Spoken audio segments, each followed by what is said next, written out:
উনি আল জাজিরাকে যে সাক্ষাৎকারটা দিয়েছিলেন সেইখানে 4 বছরের একটা কথা বলেছিলেন। এটা একটু ভুল বোঝা হয়েছে। এই ব্যাখ্যাটা পরে তার প্রেস সেক্রেটারি দিয়েছেন এবং এরপরে ধরেন আমরাও চেক করেছি, অন্যান্য সাংবাদিকরা দেখেছে, যখন এগুলো নিয়ে কথা বলা হচ্ছে সংস্কার ইত্যাদি, তখন তিনি বলেছেন যে আমাদের তো কেউ কেউ 4 বছরের টার্ম করতে হচ্ছে, মানে সরকার এখন 5 বছরের জন্য হয়, প্রস্তাব আছে 4 বছরের জন্য সরকার হবে। তখন প্রশ্নকর্তা জিজ্ঞেস করেছেন আপনাদের কি অবস্থা, মানে অন্তর্বর্তী সরকার তাহলে কয় বছর জুড়ে থাকবে? উনি বলেছেন না, সেটা 4 বছরের কম। তাই 4 বছরের কম তো 4 দিন কম 4 বছর হতে পারে, আবার 2.5 বছর কম 4 বছর হতে পারে। জানেন না তো আপনি, এটা উনি বলেন নাই। এই জন্য অনেকে মনে করছেন তাহলে উনিও 4 বছরের একটু কম পর্যন্তই থাকবে বোধ হয়।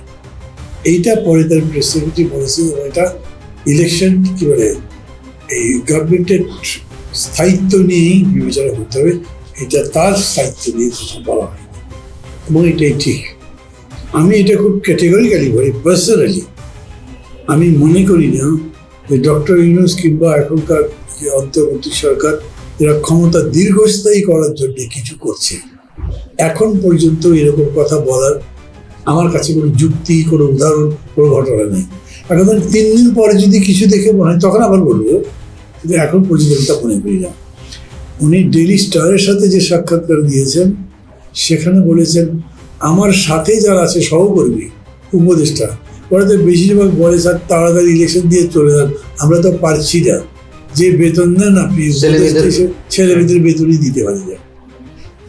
এই উপদেষ্টাদের প্রত্যেকেরই লাইফস্টাইলের চেয়ে অনেক ভালো ছিল এবং তারা প্রত্যেকে নিজের নিজের জায়গায় সাকসেসফুল। তো আমরা দেখেছি, চিনি তো আমরা তাদের, ফলে ওইটা আমার মনে হয় না যে ক্ষমতা কেমনি দীর্ঘস্থায়ী করে তার ধান্দা হচ্ছে।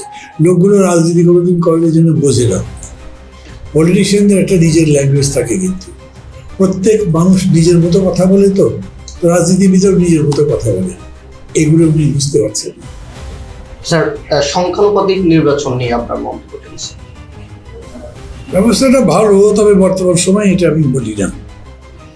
এখন বলছি না আমরা এই জন্য যে এই অবস্থায় যদি সংখ্যানুপাতিক ভোট হয় তাহলে হয়তো দেখা যাবে যে আওয়ামী লীগ প্রধান বিরোধী দল হয়েছে।